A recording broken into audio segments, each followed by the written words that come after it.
नमस्कार, UP live देख रहे हैं आप। यूपी लाइव में आज सबसे पहले बात करेंगे केंद्रीय बजट 2026-27 की। साथ ही जानकारी देंगे आपको संत शिरोमणि सदगुरु रविदास की 649वीं जयंती के अवसर पर हुए कार्यक्रम की। दिखाएंगे आपको माघी पूर्णिमा के पावन अवसर पर देश भर से किस तरह के श्रद्धालु जो हैं उनमें उत्साह देखने को मिल रहा है, इसको लेकर के क्या कुछ तैयारियां देखने को मिल रही है। साथ ही पश्चिमी विक्षोभ के प्रभाव से उत्तर भारत में भीषण ठंड और घने कोहरे के प्रकोप के बारे में भी आपको जानकारी देंगे। लेकिन सबसे पहले खबर केंद्रीय बजट को लेकर के राजधानी लखनऊ से।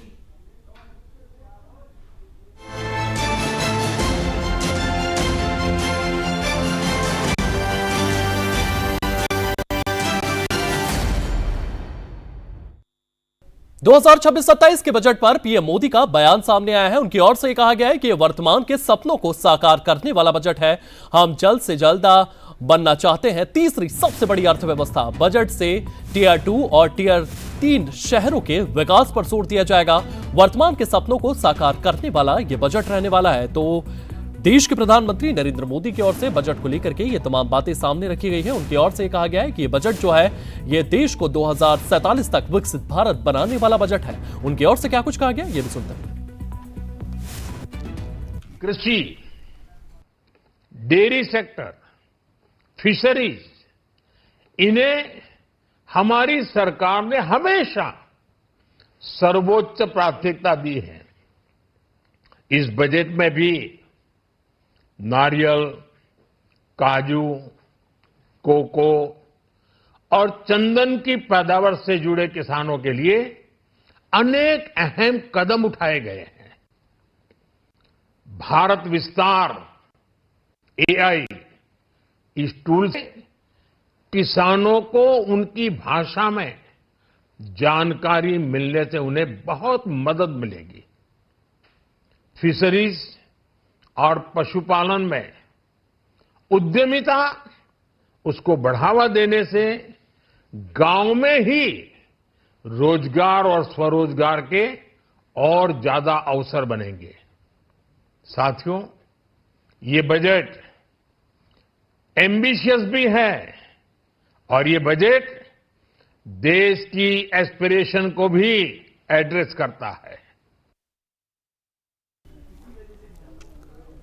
तो बजट को लेकर के पीएम मोदी को आपने सुना। वहीं लखनऊ में बजट पास होने के बाद सीएम योगी का बयान सामने आया है। सीएम योगी ने बजट 2026-27 की सराहना की है। महिलाओं के लिए उद्यम के क्षेत्र में अवसर खोले गए हैं। युवाओं के लिए हर क्षेत्र में अवसर खोले गए हैं। आम लोगों का जीवन सरल बनाया है। तो सहज और सरल आम लोगों का जीवन किया गया है। इन तमाम बातों का जिक्र सीएम योगी आदित्यनाथ करते हुए नजर आए हैं। बजट को लेकर के उत्तर प्रदेश के मुख्यमंत्री योगी आदित्यनाथ की ओर से भी प्रतिक्रिया दी गई है। आपको बता दें, सीएम योगी आदित्यनाथ की ओर से युवाओं और महिलाओं का बजट इसे कहा गया है। युवाओं के लिए हर क्षेत्र में संभावनाएं लगातार खुलती हुई नजर आ रही है। आम लोगों का जीवन सरल हो रहा है, मजबूत हो रहा है आम आदमी। इसी के साथ बजट को लेकर के मुख्यमंत्री योगी आदित्यनाथ ने क्या कुछ कहा है, सुनते हैं। और इमर्जिंग टेक्नोलॉजी से जुड़े हुए छात्रावास के निर्माण के लिए सहयोग करने का युवाओं के सपने को एक नई उड़ान देने के लिए उनके लिए बेहतरीन इंफ्रास्ट्रक्चर से युक्त सुविधाएं उपलब्ध कराने के लिए ऐसे हॉस्टल के निर्माण का कार्य हो। नौजवानों के लिए हर एक सेक्टर में अवसर उपलब्ध हो। यह सबके साथ साथ जो व्यापक रिफॉर्म के साथ अलग अलग सेक्टर में रिफॉर्म को लेकर के जो बजट प्रस्तुत किया गया है, यह आम नागरिकों के जीवन को सहज और सरल बनाने में मदद करेगा। भारत की अर्थव्यवस्था को तेजी के साथ आगे बढ़ाने में यह बजट मददगार साबित होगा। युवाओं के लिए, महिलाओं के लिए, अन्नदाता किसानों के लिए, उद्यमियों के लिए, आम नागरिक के लिए भी ये नए अवसर को प्रदान करने वाला बजट है। मैं बजट के प्रावधानों का स्वागत करता हूं। तो बजट को लेकर के सीएम योगी आदित्यनाथ को आपने सुना। वहीं लखनऊ में संत शिरोमणि सदगुरु रविदास की पावन 649वीं जयंती के अवसर पर मुख्यमंत्री योगी आदित्यनाथ ने विशेष श्रद्धांजलि सभा में शिरकत की है और संत रविदास जी महाराज को कोटि कोटि नमन करते हुए नजर आए हैं। रविवार को कानपुर रोड स्थित संत रविदास मठ पर यह पूरा कार्यक्रम आयोजित किया गया था। इस कार्यक्रम के दौरान सीएम योगी आदित्यनाथ ने और क्या कुछ कहा है, इस रिपोर्ट में देखिए।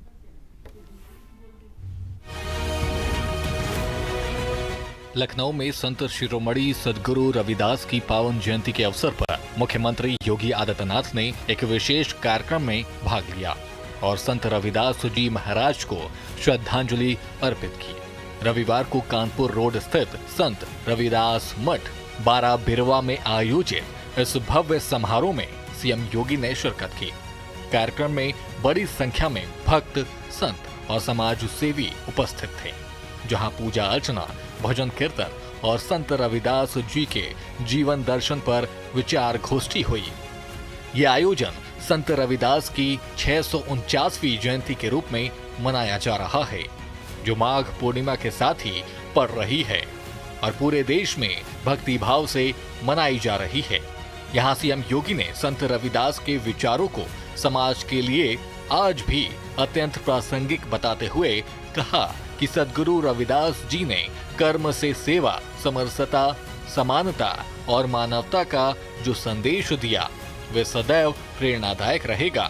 मुख्यमंत्री ने संत जी के चरणों में कोटि कोटि नमन करते हुए लोगों से उनके आदर्शों को आत्मसात कर समरस एवं विकसित भारत के निर्माण में सहभागी बनने का आह्वान किया। संत रामानंद जी से दीक्षा प्राप्त करने के बाद उन्होंने अपनी कर्म की साधना के माध्यम से लोक कल्याण का मार्ग प्रशस्त किया। जो लोग आरोप लगाते हैं कि समाज में भेदभाव था, आप याद करिए ना, जगत गुरु रामानंदाचार्य मध्यकाल में उन्होंने 12 शिष्य बनाए, 12 अलग अलग जातियों से थे, अलग अलग जातियों से।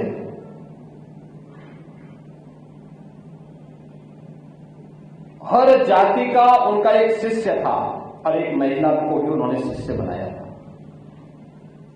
समाज को जोड़ने के लिए। उस कालखंड में भी समाज को जोड़ने का जितना बड़ा कार्य हमारे इन संतों ने किया था, वह अद्भुत था। उसी नींव पर वर्तमान भारत का निर्माण हुआ है। वही प्रेरणा हम सबको गुलामी के बंधन से तोड़ने में एक नई प्रेरणा हम सबकी रही है।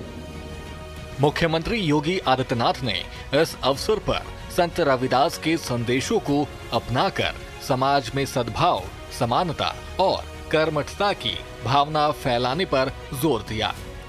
साथ ही प्रदेश सरकार द्वारा संत परंपरा और दलित वंचित वर्गों के उत्थान के लिए चलाए जा रहे प्रयासों का भी उल्लेख किया। संत रविदास जी महाराज की भव्य प्रतिमा स्थापित करवाई, यानी 5 किलोमीटर दूर से भी संत रविदास जी की मूर्ति दिखाई दे। यह भी कार्य क्षेत्र गोवर्धन में हो गया। आज एक भव्य स्वरूप, एक धाम बन गया है। ये केवल हमारे लिए एक नारा नहीं था, इस संत रविदास जी महाराज की प्रेरणा के प्रति कृतज्ञता ज्ञापित करने का हमारे पास एक माध्यम भी था। डबल इंजन की भारतीय जनता पार्टी की सरकार ने सदगुरु रविदास जी महाराज के प्रति काशी में करके दिखाया, और आज मुझे प्रसन्नता है कि यहां पर मुझे इस कार्यक्रम के साथ जुड़ने का अवसर प्राप्त हुआ है। यह हमारा प्रयास होना चाहिए, अपने महापुरुषों के प्रति, अपने संतों के प्रति यही श्रद्धा आदर का भाव हम सबके मन में हो। विभाजनकारी ताकतें बांटेंगी, हमें जमाने के कालखंड को स्मरण करते हुए उन्हें फिर से सिर उठाने का अवसर नहीं देना है, नहीं देना है। एकजुट होकर के, मिलकर के समाज की संरचना को मजबूत करते हुए आगे बढ़ना है। और ये हमारी एकता, हमारे इन पूज्य संतों की उस दिव्य साधना और उससे प्राप्त सिद्धि का प्रतिफल इस देश को देगी। इस देश की एकता के लिए, इसकी संप्रभुता के लिए हम सबको मिलकर के काम करना होगा। ये कार्यक्रम लखनऊ में आस्था और सामाजिक एकता का प्रतीक बना, जहां मुख्यमंत्री की मौजूदगी से भक्तों में उत्साह और श्रद्धा का माहौल देखने को मिला। संत रविदास जी के विचार आज भी समाज को प्रेम, सेवा और समानता का मार्ग दिखाते हैं और मुख्यमंत्री योगी आदित्यनाथ का इस जयंती में शामिल होना उनकी प्रतिबद्धता को दर्शाता है कि वे संत परंपरा और सामाजिक न्याय के प्रति समर्पित हैं। ब्यूरो रिपोर्ट, सूर्या समाचार।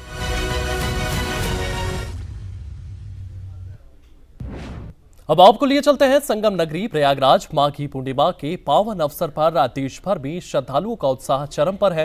हिंदू धर्म के लिए ये दिन अत्यंत पवित्र और पुण्यदायिनी माना जाता है, क्योंकि माघ मास की शुक्ल पक्ष की पूर्णिमा तिथि पर भगवान विष्णु स्वयं गंगाजल में निवास करते हैं। किस तरीके से यहाँ पर भीड़ देखने को मिल रही है, तमाम भक्त पहुंच रहे हैं, क्या क्या प्रथाएं यहाँ पर देखने को मिल रही है, इसी को लेकर के ये खास रिपोर्ट देखिए।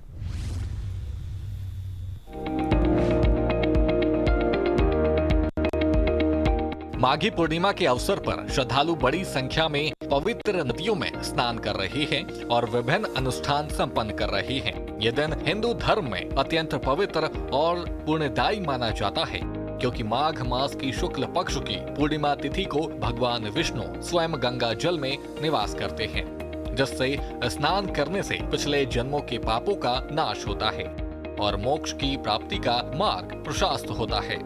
विशेष रूप से प्रयागराज के त्रिवेणी संगम, हरिद्वार, वाराणसी, उज्जैन और ऐसे दूसरे तीर्थ स्थलों पर लाखों की संख्या में लोग डुबकी लगा रहे हैं, क्योंकि ये माघ स्नान का अंतिम और सबसे महत्वपूर्ण दिन है, जहां कल्पवास की समाप्ति भी हो रही है। स्नान के बाद भगवान विष्णु, माता लक्ष्मी और चंद्र देव की पूजा की जा रही है।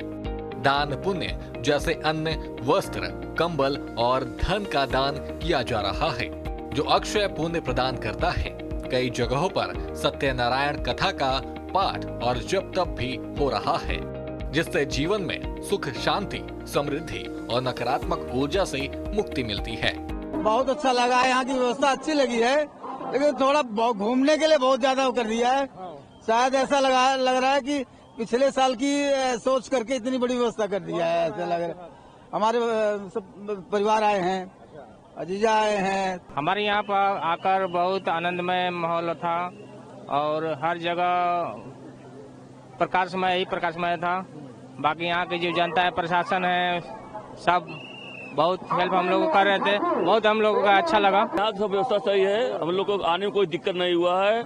आराम से झूसी ट्रेन से आकर झूसी स्टेशन से उतर कर यहाँ संगम आए, नहाए, 4 नंबर पार कर अब यहाँ पर हम घर वापस जा रहे हैं। हमेशा 5वां नहा रहा हूँ। खिचवाड़ी को नहाया 14 जनवरी को, उसके बाद मौनी अमावस्या को नहाया, उसके बाद बसंत पंचमी नहाया और एक नहावन पूरे परिवार के साथ नहाया, और आज मैं फिर लास्ट नहावन नहा के बोलो त्रिवेणी मैया की।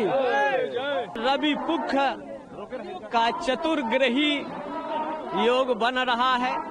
पूर्णिमा में किया गया स्नान, एक तरह से रवि का जब योग आता है, पुख नक्षत्र का युक्त होता है, तो सिद्धि योग बनता है, अमृत काल होता है। और इस काल में इस त्रिवेणी संगम में किया गया स्नान उसके जीवन में सात्विकता, तामसी प्रवृत्तियों का नाश करते हुए सात्विकता अभ्युदय होगा।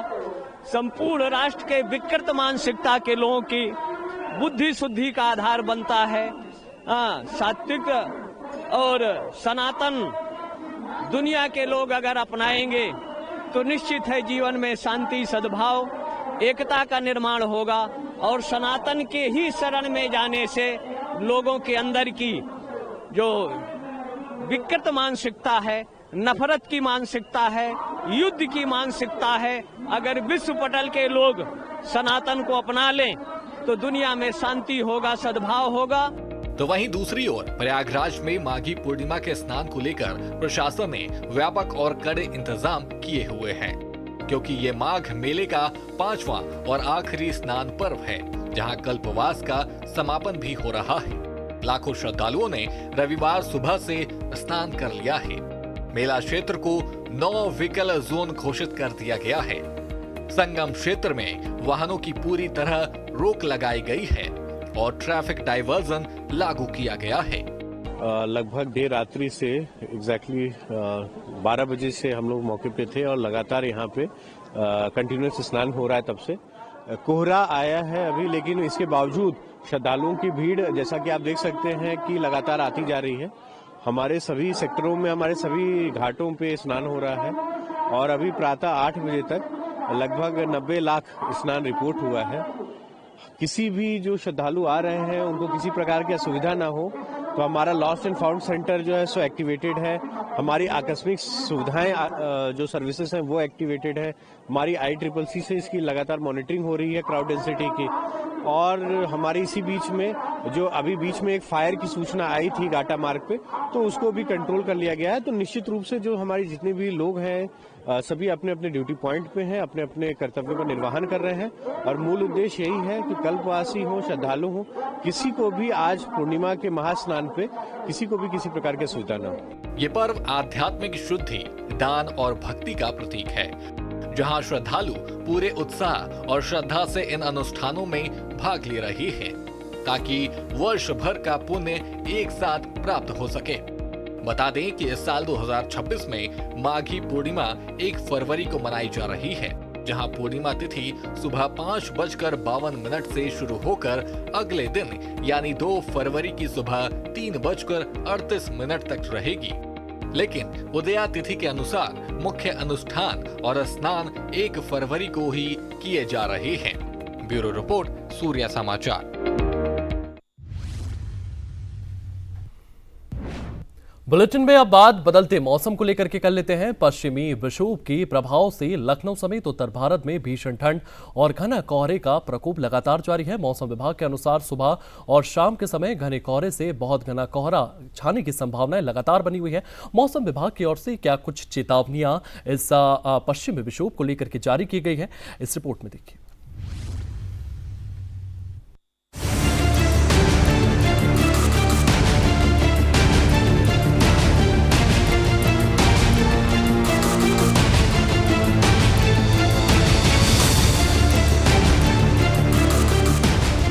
पश्चिमी विक्षोभ के प्रभाव से लखनऊ में भीषण ठंड और घना कोहरा छाने की संभावनाएं बनी हुई है। खासकर आज 1 फरवरी 2026 को, जहां मौसम विभाग के अनुसार सुबह और शाम के समय घने से बहुत घना कोहरा छा सकता है, जिससे विजिबिलिटी काफी कम हो रही है और ठंडक में इजाफा हो रहा है।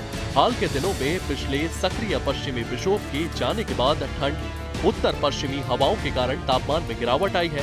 न्यूनतम तापमान 10 से 12 डिग्री सेल्सियस के आसपास पहुंच गया है, जबकि अधिकतम तापमान सामान्य से नीचे 20 से 21 डिग्री के करीब पहुंच गया है, जिससे दिन में भी हार्ट कपा देने वाली ठंड महसूस हो रही है। IMD के लखनऊ केंद्र के अनुसार 31 जनवरी तक घने कोहरे की स्थिति बनी रही है। आज 1 फरवरी को पूर्वी उत्तर प्रदेश सहित लखनऊ में घना कोहरा जारी रहने की चेतावनी जारी की गई है, जो ठंड को और तीव्र कर रही है, क्योंकि बादलों और कोहरे की वजह से सूरज की रोशनी कम पहुंच रही है। हालांकि एक नया पश्चिमी विक्षोभ 2 फरवरी की रात से उत्तर पश्चिम भारत को प्रभावित करेगा, जिसके चलते 1 से 3 फरवरी तक हल्की से मध्यम बारिश की भी संभावना है। इससे तापमान में 2 से 4 डिग्री की बढ़ोतरी हो सकती है और कोहरा कुछ कम हो सकता है। ठंड का मौसम में ज्यादातर जो पश्चिमी विक्षोभ जो सिस्टम होता है उसकी वजह से इम्पैक्ट करता है। जैसा कि 2 दिन पहले पश्चिमी विक्षोभ एक पास हुआ, जिसकी वजह से उसके बाद जैसे पहाड़ों पे बर्फबारी हुआ, वहां से पछुआ हवाएं का चलन प्रदेश में जारी है। और साथ ही में अरब सागर से नमी के कारण जैसे कि आज कोहरा भी कई जगह रहा और जो नमी एक तरीके से सब पानी की हल्की हल्की जैसे कोहरा गिर रहे थे, उस तरह का मॉर्निंग आवर में स्थिति रहा। तो लखनऊ में भी घना कोहरा हुआ और प्रदेश के अलग अलग हिस्सों में जैसे कि आगरा में, कानपुर में बहुत घना कोहरा रिपोर्ट किया गया। और अगर हम आने वाले दिनों की मौसम की बात करें तो जैसा कि पश्चिमी विक्षोभ अभी भी एक जम्मू एंड कश्मीर के ऊपर एक्टिव है, जिसकी वजह से कल पश्चिमी उत्तर प्रदेश में बारिश की संभावना बन रही है। हल्की बूंदाबांदी गरज चमक के साथ रहेगा। वहीं अगर हम परसों की बात करें तो लखनऊ और सेंट्रल पार्ट में भी हल्की बूंदाबांदी का सबब बन सकता है। तो इस सिलसिले आने वाले कल, परसों, नरसों कुछ स्थानों पर ही बारिश होगा। और अगर हम ठंड की बात करें तो जैसा कि घना कोहरा आज है, कल भी थोड़ा मॉर्निंग आवर में जो पूर्वी उत्तर प्रदेश में वहाँ पे कुछ स्थानों पे घना कोहरा की स्थिति बन सकती है। बाकी उसके बाद बारिश का सिलसिला रहेगा, थोड़ा सा तापमान में बढ़ोतरी होगी, थोड़ा सा रिलीफ मिलेगा। और फिर उसके बाद जैसे कि ये बारिश का सिलसिला जब खत्म होगा उसके बाद फिर से तापमान में थोड़ी गिरावट होने की संभावना है। लखनऊ में सुबह से ही कोहरा छाया हुआ है। सड़क पर विजिबिलिटी कम होने से ट्रैफिक प्रभावित हो रहा है और लोग गर्म कपड़ों में निकल रहे हैं। मौसम वैज्ञानिकों का कहना है कि फरवरी की शुरुआत में ठंड बढ़ने के बाद बारिश से मौसम में बदलाव आएंगे, लेकिन अभी भीषण ठंड और घने कोहरे का दौर जारी रहेगा, जिससे स्वास्थ्य संबंधित सावधानियां बरतना जरूरी है, जैसे ठंड से बचाव और फॉग लाइट का इस्तेमाल। कुल मिलाकर पश्चिमी विक्षोभ की वजह से उत्तर भारत में ठंड और कोहरे का प्रकोप बढ़ता जा रहा है। लखनऊ भी इससे अछूता नहीं है, जहां आज का दिन काफी ठंडा और कोहरे से ढका रहने वाला है। ब्यूरो रिपोर्ट, सूर्य समाचार। चलिए फिलहाल यूपी लाइव में इतना ही। आप बने रहिए सूर्य समाचार के साथ।